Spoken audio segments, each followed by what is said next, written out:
Well, hello everyone. This is Michael Naylor, and I'm calling from South Portland, Maine, where we got our first snow today.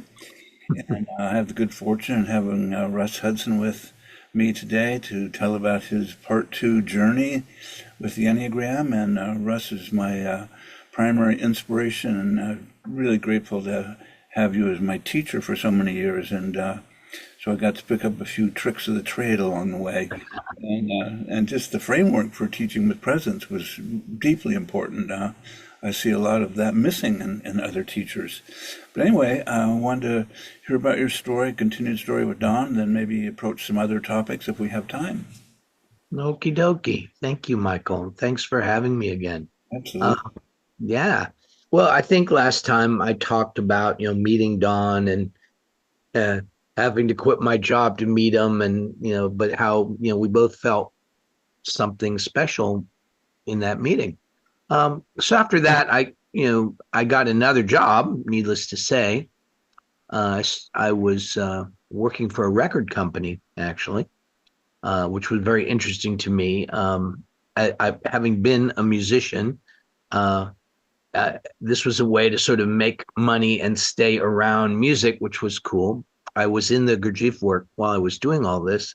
Hmm. Uh, and Then, kind of unexpectedly, our company was acquired by another company. It was a hostile takeover, as they say in the corporate world. And I didn't know that, but I was a newer employee and I got laid off and I was very upset. I thought I had screwed up, but I couldn't understand what I'd done. But I had a wonderful type 8 boss who was very kind and paternal in a way. And he said, "You did a great job. This isn't really about you. And I hope this won't deter you from trying to do something in the music business." And then, a few weeks later, I found out about this hostile takeover, and all my colleagues, everybody, we were all gutted from the company, and they brought in their own people. Um, so that was a bit of a shocker. And I was looking around for another job to do. I was looking at publishers. I was looking at research centers. I was in line for a job at Reader's Digest. All kinds of interesting things, you know. Hmm. And so Don and I didn't talk a lot, but with some regularity. Like say once a month or something, we'd check in. What's going on? What are you reading? What do you think of this idea? Etc. And Don would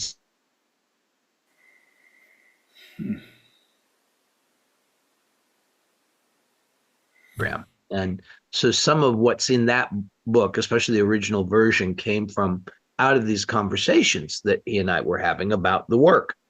Um, but at some point, I just dropped that I was out looking for a job because I'd been laid off from the record company. And he was sympathetic. And a couple of days later, he called back and sort of timidly for Don said, would you consider working for me? He says, I can't give you the kind of money that some of these companies are offering you. However, you'd have your own hours. Flexibility. I know you're still interested in music. I know you're studying acting, and all that was true.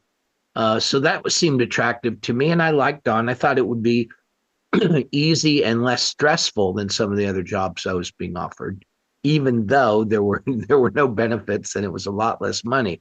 But money. I'm have a core Enneagram 5, and money's never been really the motivator for me. Um, uh, Perhaps it should have been sometimes, but it just wasn't. So Don paid me this sort of an hourly wage, and I started working for him. And that would have been in the spring of 1991. Oh.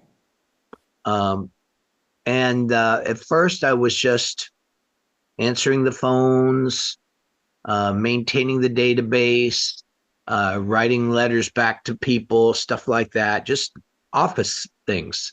But we would Don always had music going at the office. The office was an apartment that was actually pretty cushy and comfortable. This is a Fours idea of an apartment, or of an office. I mean, uh, it was an artwork and so forth. And we'd have music going and talk about music. But every day we'd take some breaks and just sit together and talk about the Enneagram, talk about the work. And, it was the beginning of us sort of formulating how Don's insights into the Enneagram, and especially his ideas about the levels of development, might dovetail with what I knew coming in from the Gurdjieff work. And these were just really easy days. We sometimes have dinner together, sometimes not. Sometimes Brian Taylor would come by at the end of the day, sometimes not. And it was just a pleasant time. And at some point, which I'm sure, Michael, you heard Don tell this story, he invited me to come teach with him. And he shared with me his near meltdown from teaching his first training, that it was so stressful for him. Don was an Enneagram 4 with the 3 wing, and he was very self-pres and he was very low social. And so having to be there and in front of people and do all this interacting was really tough for him, but he did it. And I found that usually once he got over the hump and just gave himself permission to go in there, he did fine, he did great, and he enjoyed it. But it was always, he had this fear, some sort of, the way all of our Enneagram stuff works, that it was going to be a certain way, and it would turn out to not be that way. But, he got better and better at that as we went along.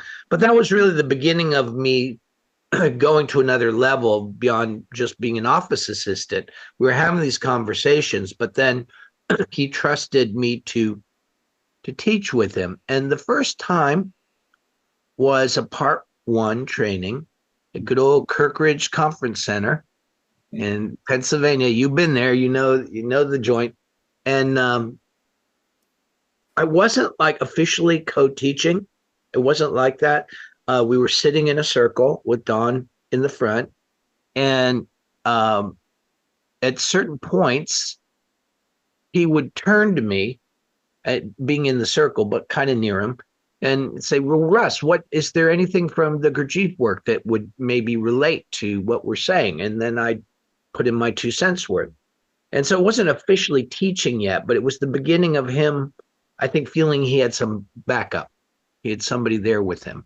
He had somebody to talk with between sessions if something was weird or stressing out. But actually, that first training was a lot of fun.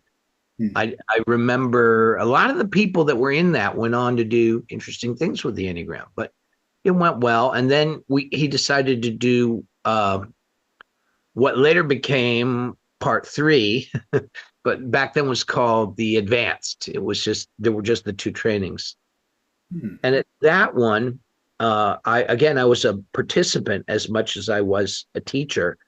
And in the early days, we had a thing where we would teach the first 2.5 days, and then the latter 2.5 days were presentations that people had to present live to get certified. Later on, we did it with videos and essays and stuff.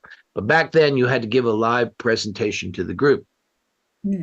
I did one, and mine was on the imbalance of centers, which came to me from a conversation with my Gurdjieff teacher.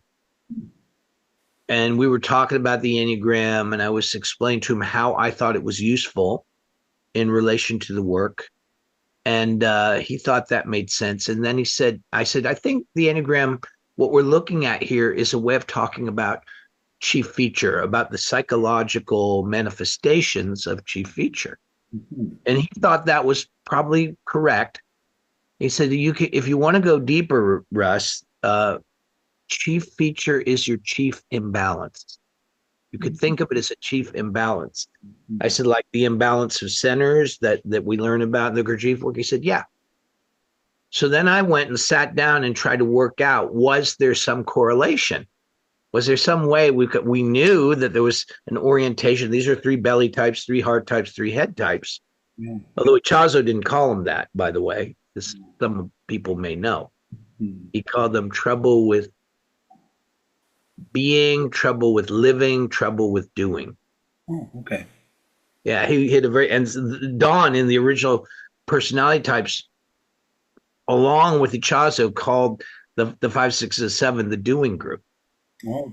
If Hmm. you go back and look, Mhm. but I was saying, nah, I think these are the three centers, and then I realized other people were teaching it that way or thinking of it that way. But then I thought, well, what would be? And then I went around the types and the relationship to the centers and came up with this model. I was very surprised uh, and delighted in a way that about maybe a couple years later, 2 years later, 3 years later, Hurley and Dodson came out with their first book.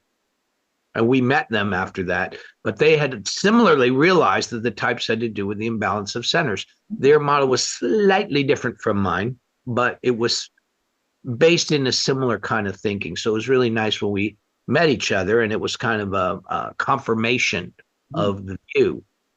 But a lot of the early days, Don and I were just sitting around trying to refine the levels, trying to work out things. I was trying to help him sharpen, and I think that's why he hired me. Mhm.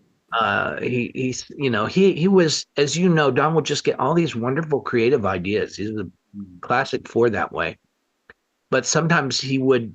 It was sort of like he turned to me, the 5, the engineer, and say, "We should make this thing that flies. How do we do it?" Yeah. And so then I'd have to work with them to sort of sharpen it up, and that's what we did with the levels, with a lot of things. Did a lot with the psychic structures, Mhm. which Don just originally thought of as a visual model because he was so visual, a visual way of representing the psychological forces in each of the types. And I thought that was beautiful. But I said there, and he was trying to figure out some mechanism between how those images are looked at the different levels. Yeah. And it was we were at Kirkridge teaching, and I was staying in the Undercroft, that basement of one of the buildings. And I woke up bolt upright in the middle of the night, and I understood that the mechanism was the inner critic. Mm. And so that was me. And then I started to figure out how the inner critic would drive these changes, and away we went. So that was a way, Don and I leapfrogged off each other a lot. Somebody have a great idea, and we'd go, that's a great idea. And then we'd take and play with it and toss it back. We wrote that way too. Mm. We'd write a section and then send it over to the other. And what do you think? Mm. And we trusted each other, that I knew that what he was going to come up with would have something amazing in it. It Mm. was definitely worth my time and energy, and he must have felt the same way toward me. But we just trusted each other, and between the two of us, I think we did bring. He already had done beautiful work in personality types, but we sharpened the focus even more and filled in some gaps and brought some new ideas into the mix that helped. The way we used to think of it in the early days, we teach, and people would be sometimes making faces or putting their hand up, and at a certain point, we just teach, and there were no more. It just went. It was like everybody said, "Of course, it's that way," but it's not easy to get to that place where you say, "Of course." It wasn't obvious until you get to the other side of it. Of course, there's gravity. Yeah, Yeah. is Well, that? I recall just the flow and interaction that you guys had that was always quite remarkable and original in many ways. I mean, there were sometimes you'd be kind of like brothers who were kind of grumping at each other around an idea, and what I always appreciated is it wasn't hit; it was just right there, and then going, "Oh, these are two human beings who have real feelings about things, and they don't always agree." And Don's always his thing was, we got to move forward, right? We got to move forward. We're talking too much about this, and you had this burst of ideas, and you were putting them out there. But just the dance was really, I learned a lot from that, and really so appreciated. And also, sense of humor was quite outrageous from time to time. So I thought you could have been a stand-up comic, if you decided on another career. You were so funny sometimes. We had a lot of laughs and just naughty. Don was great for naughty humor too, and we'd just be cracking up sometimes just from getting punchy from being up hours and hours so many days. But Yeah. yeah, I think we never, both of us had a real allergy to people acting spiritual, to sort of, sanctimonious, Yeah. highfalutin, we just thought, ugh. We wanted people to know we're human beings like you. We're working through our stuff just like you. Yeah. Sometimes we didn't use the word stuff, but Yeah. we, and we're learning as we go. And most of the time, I think most of the time it was easy for me and Don to come to accord, but we would sometimes disagree, or sometimes we'd inadvertently hurt each other's feelings. But you're in a long-term close relationship where we're with each other almost every day. Those sort of things are inevitable. It's like being married. Some people thought we were, but we weren't. Yeah. We were not. How It many- wasn't our relationship. Yeah. But we were just in each other's company most of the time, and you start to notice each other's little habits and peccadillos, and sometimes you can poke at them a little bit. And there's always something about people's manifestations that rubs us. But I think what I'm most proud of about Don and me regarding that is we'd always work on it, and it became grist for the mill for our teaching. Hmm. I would say, and I've never laid this out quite so explicitly, the harmonics, which everybody seems to be using these days, is something I came up with. Hmm. But I came up with from studying the relationship patterns with me and Don. Oh. Don had this idea, and he named it the harmonics because he just saw his lookalikes. He said he noticed that there were some nines that looked like twos and some nines that looked like sevens. He noticed there were some threes that looked like ones, some threes looked like fives. So he had this thing, the harmonic. He called it harmonic because you ring the note and the 1-2 stops away resonates. Yeah. That was his idea. Hmm. But I said to him, I said, Don, well, we could probably find lookalikes between any two types and dissimilarities, of course. But if it's significant, there's some basis to how they're alike. Then Don used to call me an intellectual pit bull because I just grab a hold of an idea and keep wrestling with it till I got something out of it. Hmm. The same thing. It just came to me that the harmonics were about how we deal with conflict, how we deal with disagreement. Hmm. And saw that was what was going on with me and Don. We had very different way that we approached each other when we had a disagreement Hmm. Yeah. or a misunderstanding. Yeah. And from that, we actually started using that model to help our relationship, and it worked. Hmm. And it was also became a whole other teaching that spun out of us studying what happens when we have a disagreement. Yeah. Yeah. Well, I to your point around being humble and real, I can remember a story you told. I think it was in relationship to developing the nine strata, but that sometimes after a training, you guys would have some of your worst fights. I think Yeah. I think you even said you had a wrestling fight or at one point where Yeah. you had this great training and then you blow up at each other. And so I think that was really interesting from a number of standpoints. But I wonder what you recall about that. Yeah. Well, the strata came out, and that was true. We realized that we knew we were both studying psychology. We were going to John Bradshaw workshops and stuff like that, and 12-step things, and learning about the 12 steps and all of that. It was very important. It was very important to me particularly, but Don wanted to get involved with that too. Yeah. Um, but there was a point at which we realized we were hitting ceilings. Mm. We couldn't allow ourselves to just feel great because we just did an amazing training. It would trigger something, and then we'd get in these Yeah. kind of primal, well, like, where'd that come from? Oh. And we were flying to California. We were on a plane. A lot of our ideas came while we were on planes, actually.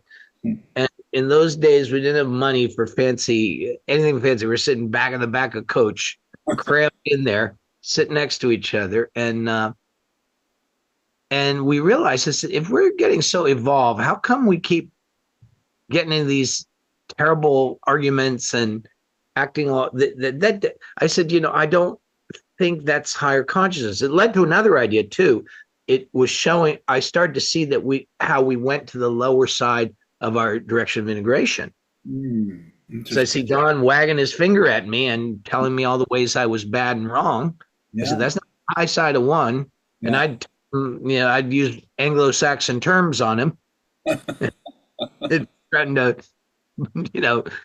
don't cross the line, buddy, and that's not the high side of 8. Yeah. So I said, we're going to the low side of 1 and 8. What's that about? So again, it was us studying our relationship that That's interesting. not a lot of this stuff, but the strata, we just realized we've done all this inner work, but we actually feel worse. What's going on? And then we started to think about, we're getting in touch with these deeper layers of hurt and trauma and past goop that was suppressed or hidden. And now, because we're more aware, there it is. It's saying, it's time to heal this. Here you go. Or act it out, whatever you're going to do. Well, I noticed, when I would go to like a 5-6 day training with you and Don, and I would, feel like I had this like expansion, and then I would come home and be just all of a sudden, really critical of Donna and just feeling really tight and heartbroken at the same time. And I remember talking to my Gurdjieff teacher, and he said, "Well, you want to know that when you expand, he says there's two ends of a stick. When you expand, one end's pointing up, but eventually you're going to go to the low side. So you might want to prepare for it and not be so shocked by it." And but for years, I would give a great workshop, feel fabulous, and then just have this negativity come up. And I think it might have been going to the lower side of 1. Or also a response to the other end of the stick. But when I started to pay attention to it, and made that note, okay, I just finished a great workshop. All right, be aware, because there's these saboteurs that seem to sweep in and bring up it's almost like all of my worst traits that I'm trying to heal would just come awake and take over. Perhaps it was just a humility lesson from my inner gang. I don't know. Yeah, we had many lessons like that, and it was, and starting to see basically, this is what Carl Jung talked about. You're getting in touch with the shadow, and you get in touch with the shadow. All these things that have been locked up in the basement of your psyche start to finally get out, and then you have the opportunity to finally deal with them instead of them sabotaging you in more hidden and unknown ways. So it was actually an opportunity, but and we've emphasized that in when we teach people, it's not like this straight path into the light. Wouldn't that be lovely? It's more like on the way you encounter all of your history, all of your programming. And I've learned subsequently, and Gurdjieff work used to talk about this too. You get in touch with your ancestors' stuff. You get in touch with your family stuff.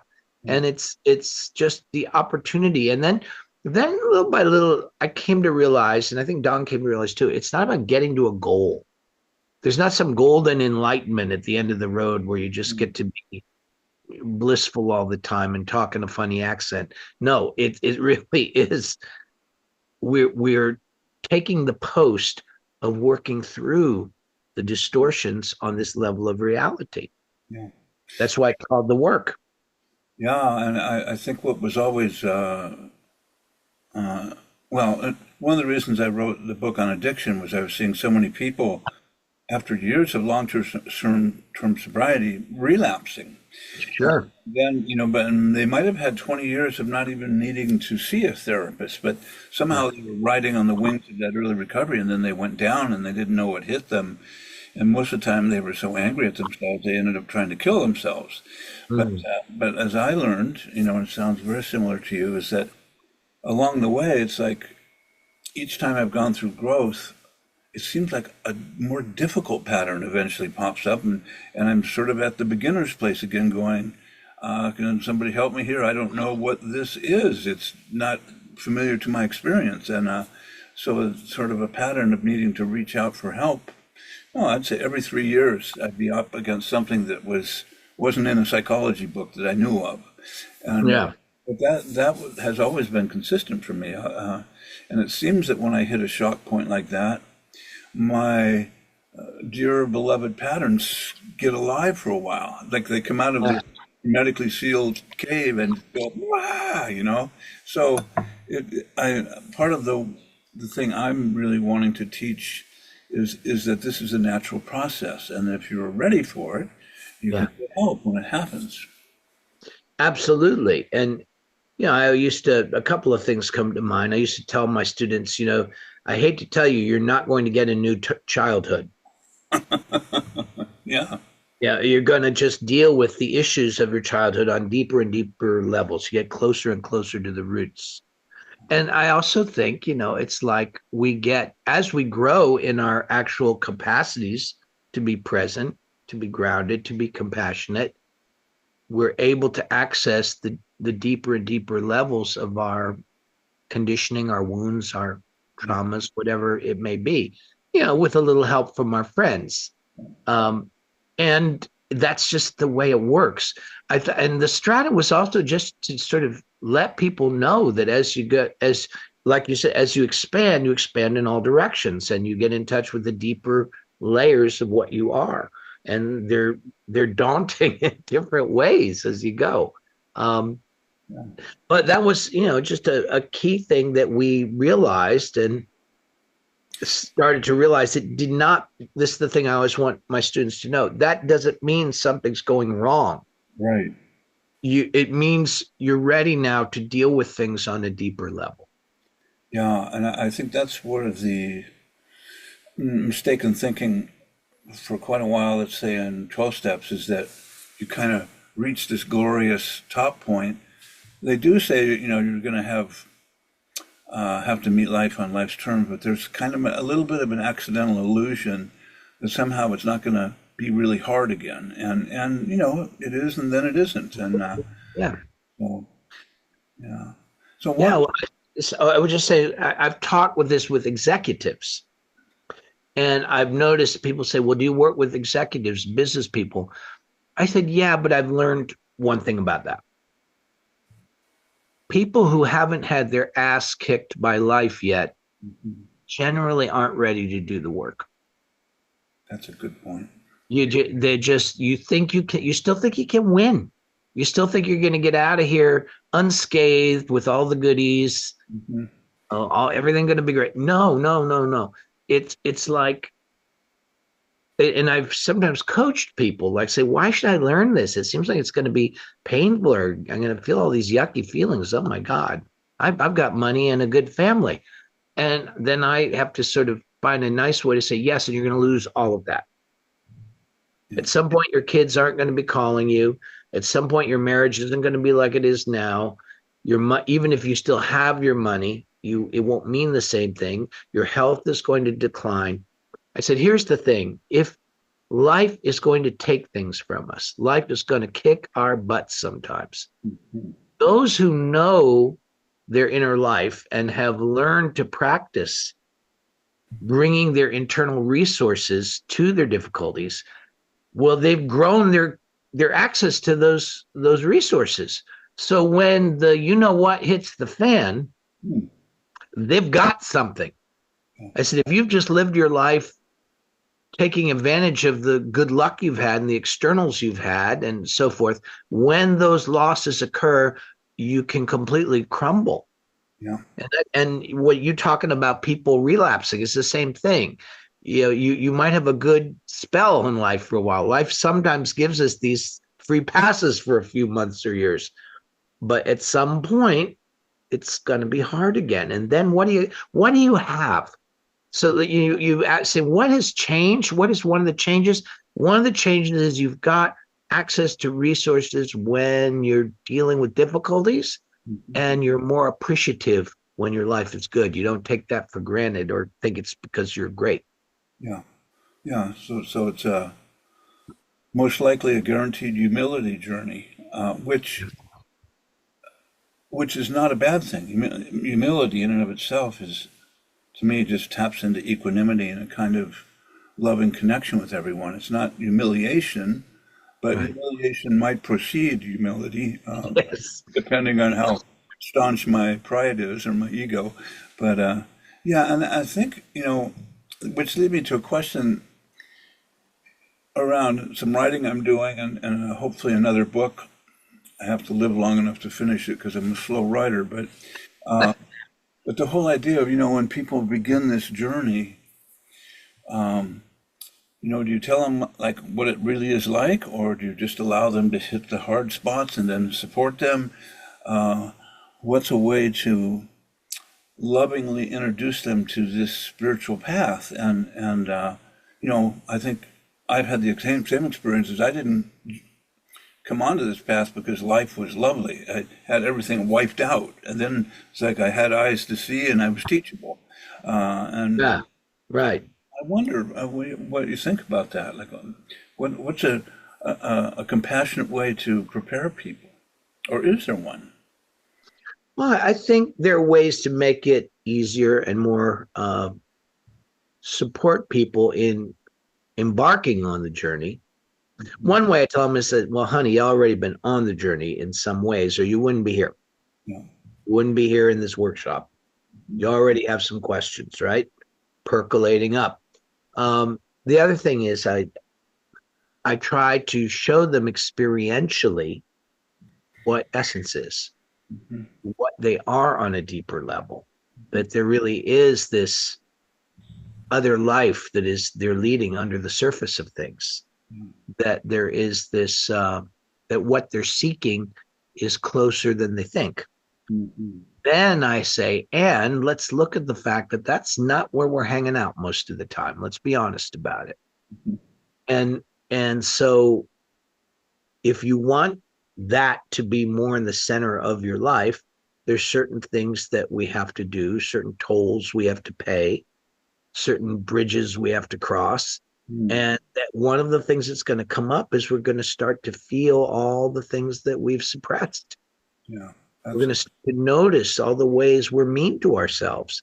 How can you stop being mean to yourself if you don't notice that you're being mean to yourself? yeah. So I just, try to talk common sense with people along those lines. But it's always, I think in Enneagram circles, people tend to they forget the law of three, right? They either rubbing people's nose and their horrible fixation and what schmucks they are, you Mhm. know, there's that school of thought. And then there's oh, you're just all loving being and everything's wonderful and we're all one and you're just cosmic, which is just becomes complete dissociation of fantasy if you're not dealing with the psychological issues. Yeah. So, both of those extremes are wrong. But when you show people the beauty of what they are and you say, and how do you live that? And you learn this stuff about your psychological patterns because that's what takes you away. That's what you get caught up in. And all those psychological patterns have within them some kind of clue about the way home. Yeah. Yeah. Well, I noticed when I first started having experiences of essential quality and being, the spaciousness, the joy, and then I would leave a 5-day training and come home, and boom, I'd be back in my personality, and it was like, Right. oh my God, this is really painful. This is worse than it's ever been. I got to get back to another training or do something because, Well, it's worse because you notice it now. yeah, that's right. Before you're so busy being it to notice it, but now, oh God, it's in my face. Yeah, and it was shocking. Just I was horrified, Yeah. but that kept me going forward and doing the work and all of that and doing whatever came next, whether it was the Hoffman process or Jungian therapy or essence work. But it seemed like uh, I wasn't. I this is my story, I'm sticking to it for now, is that I would hit a new level of awareness or presence or joy, but I wouldn't be allowed to stay there too long until something came up and said, there's more you got to work on. And so I feel like I'm sort of dragged towards my altar of freedom. It wasn't like, I'm going there, this is going to be great. So I imagine some people might have an easier go, but that was my journey. Oh yeah. And your earlier point that the expansion is in all directions is a very good one to remember. Yeah. Uh, and and and to not think of there being some particular endpoint to the process. It just keeps going. Almas, Hamid in the Diamond Approach and keeps taking students through 4 to 5 stages of realization that are complete like different universes, Yeah. and they each have different perspectives in them, different Mm. ways that we experience reality and so forth. And that, a lot of people in the first stage think, wow, this is it, I'm there. But then he would say, yeah, there's so much more so even in the positive direction. But the further you go into the positive direction, the more Mm. things you would not have noticed before Oh, stand out. Alia, who was one of my early teachers in the Diamond Approach, as used to say, you can come to the point where almost anything you say feels like a lie yeah. because you're having a sense of what the truth is. And you're seeing that what programmatically we say to each other isn't connected to that truth, and you begin to suffer it. But then we get back to good old Mr. Gurdjieff, who said there is no transformation without the arising of conscience, Mm. without the suffering of seeing our condition, Yeah. which isn't the same as giving ourselves a hard time or inner critic or beating ourselves up about it. It's just like, ouch, Yeah. ouch. Yeah. And well, it's an interesting distinction that comes to mind for me is this idea around the dynamics of change, learning to observe myself without beating the hell out of myself Yeah, has a better chance of keeping me awake and dissolving the patterns. But first, learning not to beat myself up was the first step. But there's something, when people come in, and myself included, it's like, I want to change and I want to get rid of this anger and this envy and this jealousy, and I'm going to apply everything I can to it. And then Maurice Nicole said, well, that's like standing on a piece of wood and trying to lift it at the same time. The yeah, personality can change the yeah. personality. But that whole idea of learning to observe with objectivity was really huge for me to comprehend.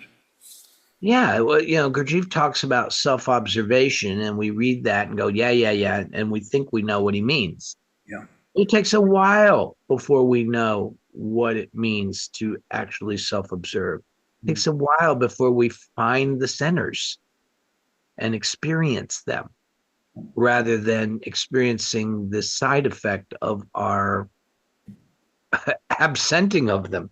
There's a we don't these things seem very simple, but to actually learn about how to engage these elements of ourselves experientially, directly, consciously is another matter. And it takes, that's why we have this idea of practice. Yeah. If you don't practice, it's kind of hit or miss.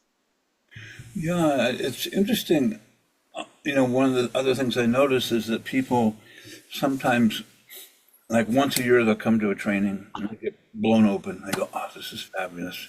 Yeah. Then they go home and do all the stuff they've always done, and Right, they say, "I don't know why I can't get rid of this," but they haven't started a practice of any kind. So right. they get blown out, blown away, open. The heart feels good, and they go home, and then the habits just come back. And I often say that unless you're doing some kind of practice, you're not going to be able to anchor the changes that are occurring, or have Right. the energy to even sense and feel essential states if they come up. And but that seems to be a hard concept for people to get their arms around. Yeah, well, the machine has a hard time knowing it's a machine.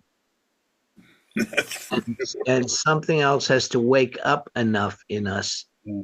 and get the situation to hit this deeper level of motivation. You know, a lot of the early work that we had in the Gurdjieff work was to start to realize it was all directed at showing us that the machine can't fix the problem. Yeah. There's not sufficient awareness. Mm. Sense your feet at noon and 3 o'clock each day. And after a month, you realize you couldn't do it. There was nothing in your automatic programming that wanted that, cared about it, remembered it even. So something else is needed. But the Gurdjieffian approach was very Christian, very Sufi. It's this idea of you have to suffer the helplessness. Yeah. Powerless. And the cry unto the Lord arises. There has to be, the water has to come to a certain boil, and then we're workable. Yeah. Until we're just going to automatically trust our personality patterns. Yeah. They worked well enough, didn't they? Yeah. Yeah. Yeah. It's a powerful work. One of the things that always struck me as funny in the Gurdjieff work I've been involved in is every time we meet, we would decide on one aim. As was said, if you choose more than one thing, you're going to scatter your attention. That's right. Remember one thing, well, hallelujah for you. And so we'd come back a week later, there'd be 10 of us, and 4 of us that'd say, well, how'd you do on the aim? And we go, what was the aim? I forgot it. Yeah. Oh yeah. That I forgot about that. Yeah, and that happened regularly with all, didn't matter how many years people had. That forgetting mechanism was powerful. Yeah, and then the whole just in the not wanting to admit you forgot it and covering your butt and saying, "Oh well, yeah, this out," and just making some stuff up, even worse than just saying, "Oops, I forgot completely." Well, you can work with that. Yeah, You can't work with making up a bunch of stuff you actually didn't do, which people do. yeah, yeah, yeah, yeah. Well, for you, if you think about your hope for the Enneagram going forward, I wonder if you have any particular wishes or hopes in terms of people's capacities to teach on a deeper level, or if there's. Yeah. Oh yeah, of course. That's always been part of my wish or my orientation. My observation is, you need good information, and there's good information out there now, more than most people can deal with, actually. And one can get overwhelmed or overwhelm oneself with details Mhm. and miss the point. Um, I think that I don't expect that everybody in the world is going to suddenly start doing deep inner work. And I know that some people are just going to get from the Enneagram what they want from it and carry on, in the ways that they do. And it's very important that there are teachers and groups and places that people who get it on a deeper level can go and encounter each other and do the deeper inner work. As long as that possibility remains available, I think we're okay. But I don't have any illusion that suddenly everybody interested in the Enneagram is going to start, doing all kind of practices. And some will, but many, it's not their aim. Yeah.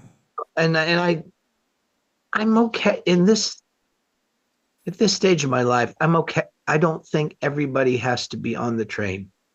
I used to think that, like, everybody needs to know about this, I don't feel that way now. I feel that I can't put the spark into someone. I can help people notice if they have one. Yeah. Right? We can help if somebody has that spark within them. You can feel it, and you're there, and you're saying, yeah. And what about that little? And oh yeah, that. And people feel so seen, held. Someone gets that deep secret about me. Oh my gosh, I've been holding that my whole life. Bringing people in from the cold that way is something we can do, and helping to create conditions in which people can do the work. Yeah. I don't think everybody in the world interested in this can suddenly join a kind of very serious kind of group like Gurdjieff groups I was in, or, they're all sort of modeled on Life at the Prairie back in 1924, whatever it was. And, that would be lovely, but I think that's not realistic for a lot of people. But what is available, what can be done, what is the maximum ways that we can support each other at this stage of human history with the possibilities and technologies we have now? Mm. How can we throw a lifeline? And the only other thing, Michael, I'd say is that it's not, as you were saying, it's not enough to just have somebody have a workshop and then go wander off into the wilderness. We need ongoing support systems so Yeah. people can come to the well and get some water when they need to. And that's another whole level of what this is. But I think the Enneagram, I was at back in December, I was at a gathering at Harvard University Mm. where Harvard was recognizing the work of Gurdjieff and doing a conference about Gurdjieff. And people from a lot of different Gurdjieff groups were there. People from the foundation, people from Bennett groups, people from outlying groups, a lot of different folks. And it was the first time I felt, people sort of getting, there aren't that many of us actually. We got to help each other. Oh, you don't have you're not a monster. You don't have sort of devil ears or anything. You're into that too. So there was this sort of recognizing, and my friend Cynthia, who Cynthia Bourgeot, tossed out to the group. We're in a different time now, Mm. and what do we need to do to support the evolution of the work in the world? Because we know it's not going to stay the same. Oh. How do we treasure what the real gems of the work that are there and that we've experienced, at the same time recognizing how to bring the sense of that, the intelligence of that, to people in this time and place? So I was Mm. very encouraged by that conference. It was good to see people. Now, who knows? Maybe some of them scurried back into the silo of their take on it, but not everybody probably. Yeah. Yeah.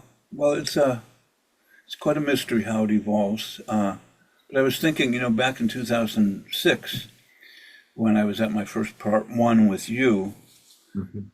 and I had read all the Gurdjieff work, and then you gave the history talk, and about, crises coming, and the, wish for people to be able to help each other. And since 2006, we've had a number of different major crises, and maybe we're even at an ultimate crisis right now on this day, with our interesting political atmosphere. But I wondered, Bennett, for instance, really had an optimism about, we're trying to give birth to a new world. We don't know how quick it'll happen, but he said, I'm an optimist. I think it can happen, and I think we have higher help, but we may have to go through a lot of breakdowns before we get there. So, and I was just wondering if you think about sometimes what you said in 2006 and 7 and around that area, and here we are in 2026, 20 years later. What has occurred to you in terms of even Gurdjieff's work, that if we don't get conscious enough, we could lose the whole damn thing. And people working on themselves creates an atmosphere that allows for more possibility. And have you been thinking in global terms that way these days? Yeah, sure. How could we not? It's like you're saying, it's like there's a lot going on. In some ways, I think we've lived through an extraordinarily easy period of history in Mm. our lifetime. You compare our lifespan to living before that, take any era that you like. Oh my gosh, human history's constantly full of wars and intrigues and plagues and natural disasters, one after another after another. I mean, my gosh, you want to go live in medieval Europe? You want to go live in medieval Asia? Yeah, I don't think so. Uh, gosh, it just, there's always some kind of trouble brewing on planet Earth. But there has been a relative stability such that the little cracks in that stability are really having a big impact on us. We're going, oh my gosh, we're less likely to take certain things for granted. And even as we see the necessity of certain changes, societal changes. My sense is, Hamid talked about this once, almost, someone was in the class and said, isn't it great how we're all waking up around the world? And his response was, oh, really? Where?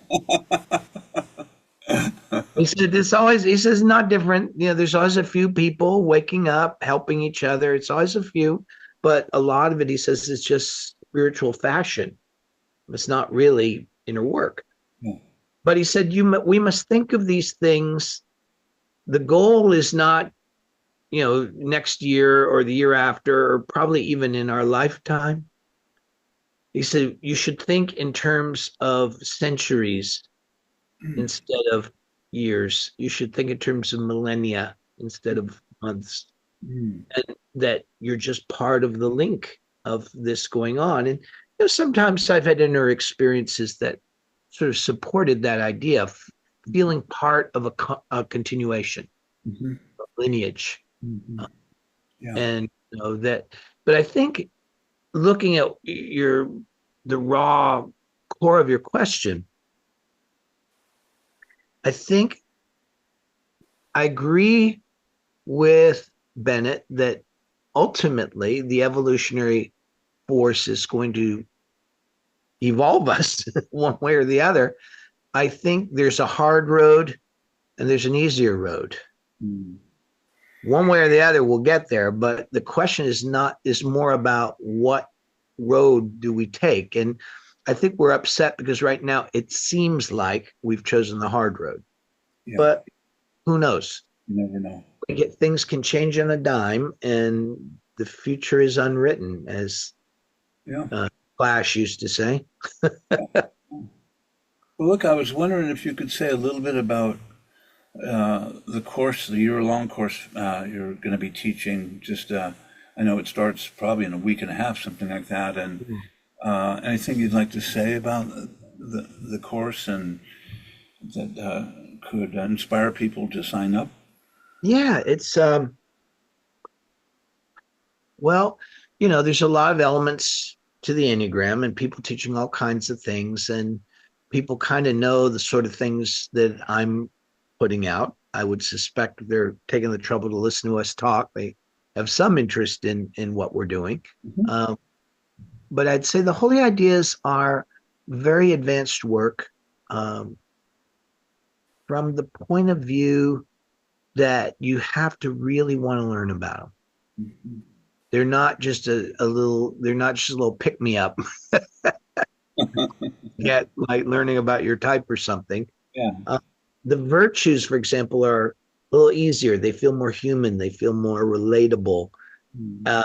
Again, talking with Almas, he said to me, he says, isn't it interesting?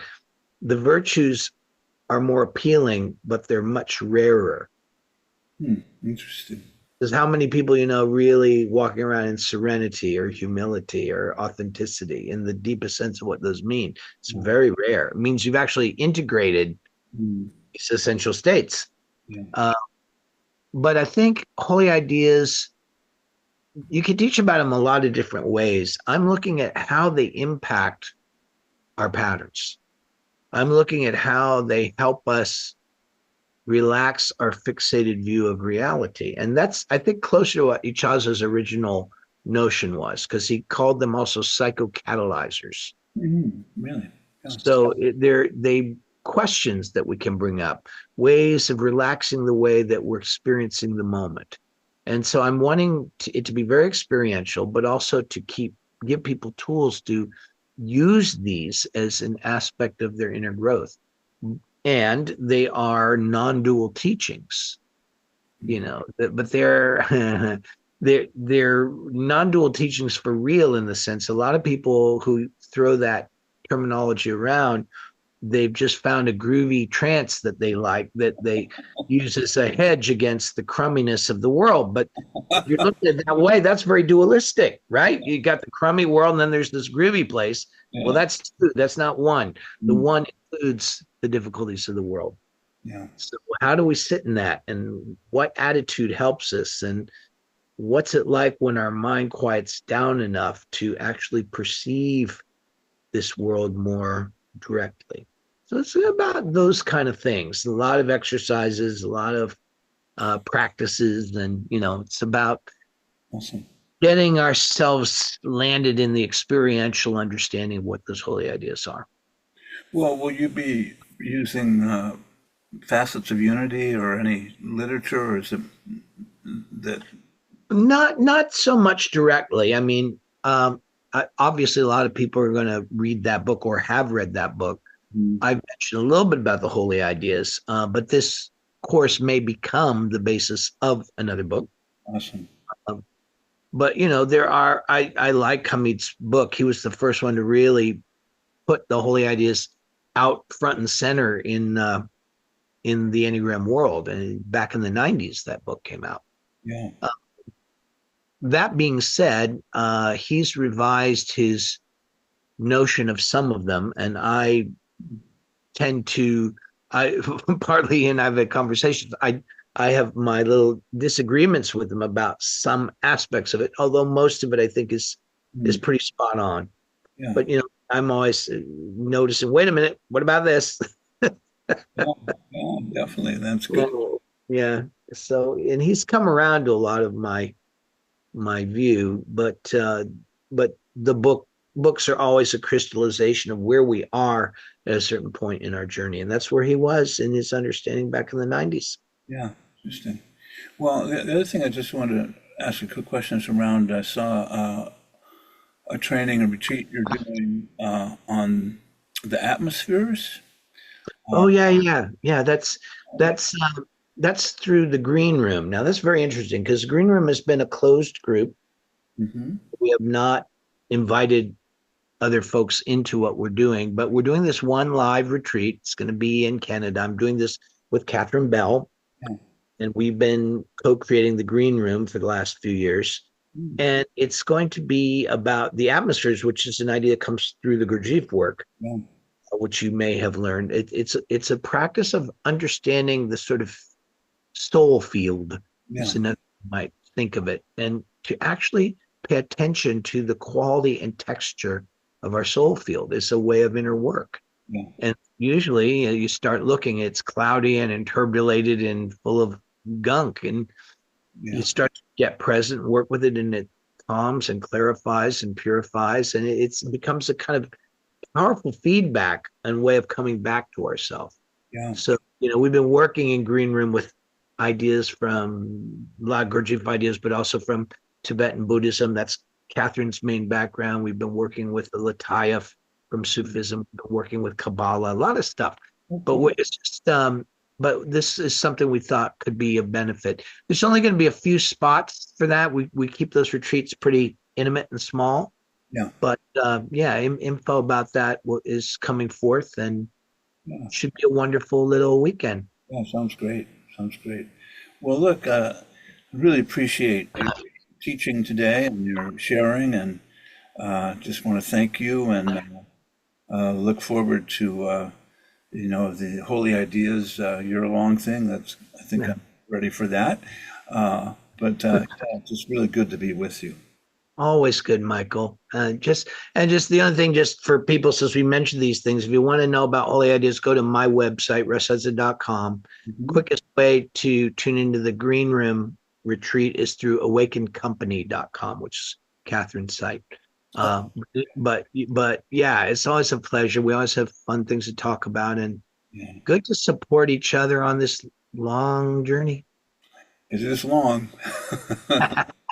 Yes. Well, much love to you, and I will Thank you.